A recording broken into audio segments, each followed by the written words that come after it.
WhatsApp guys, নতুন একটা blog না আবার চলে আসলাম। আজকে আমি বই কিনতে যাব।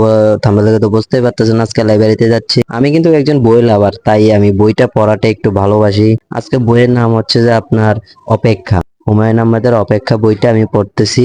আমার তো অনেক ভালো লাগছে এই সিরিজটা বইয়ের, অনেক ভালো লাগছে, তাই নেয়ার জন্য চলে যাচ্ছি। আজ কিন্তু 2 নম্বর গেট চলে আসলাম। এখন রাস্তা পার হয়ে তারপর চকবাজারের রাস্তার উদ্দেশ্যে রওনা দেব। অপর পাশেতে আপনার গাড়িটা যায়, তাই ওই জায়গা থেকে আপনার গাড়িতে উঠবো। রাস্তা পারানোর সময় আপনারা দেখে শুনে পারবেন, সবসময় এটাই ভালো হবে। দ্বিতীয়ত, রাস্তাটা পারানোর সময় একটু ভালোভাবে তাকে তোকে পারবেন, নাহলে সমস্যা হবে। রিক্সা দিয়ে যেতে পারবো, কিন্তু রিক্সা দিয়ে যাবো না, আমরা যাবো চিনদি দিয়া। লোকা সিনজিতে উঠে গেলাম, এখন উঠে এনে ওরা লোড করার জন্য বসে রয়েছে। গাড়িটা লোড করা হলে আমরা চলে যাব একসাথে।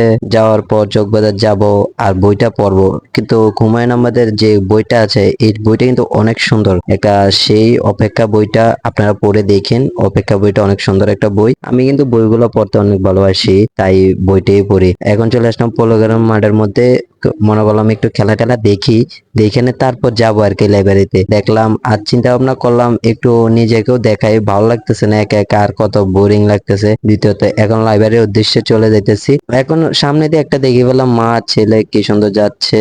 আর দ্বিতীয়ত হলো আমরা চলে যাইতেছি লাইব্রেরির উদ্দেশ্যে। এখন আমরা চলে যাব লাইব্রেরির উদ্দেশ্যে, কিন্তু লাইব্রেরির উদ্দেশ্যে যাওয়ার পর আপনারা তো দেখতেছেন এই জায়গাটা খুব ঈদের। আমি তো গত ব্লগে আপনাদেরকে বললাম, চকবাজার আসলে এই জিনিসটা দেখা না দেখা মানে মিস করা, অনেক বড় কিছু মিস করা চট্টগ্রামের জন্য। এটা চট্টগ্রামের ঐতিহ্যবাহী হিসেবে একটা ধরা যায়, এত সুন্দর জায়গাটা। এখন চলে যাচ্ছি চকবাজারের মোড়ের মধ্যে। চকবাজার মোড়ে যাব, এখানে কিন্তু বসার জন্য সিট টিট দিয়ে দিছে, দেখছেন অনেক সুন্দর বসার জন্য সিট দিয়ে দিছে।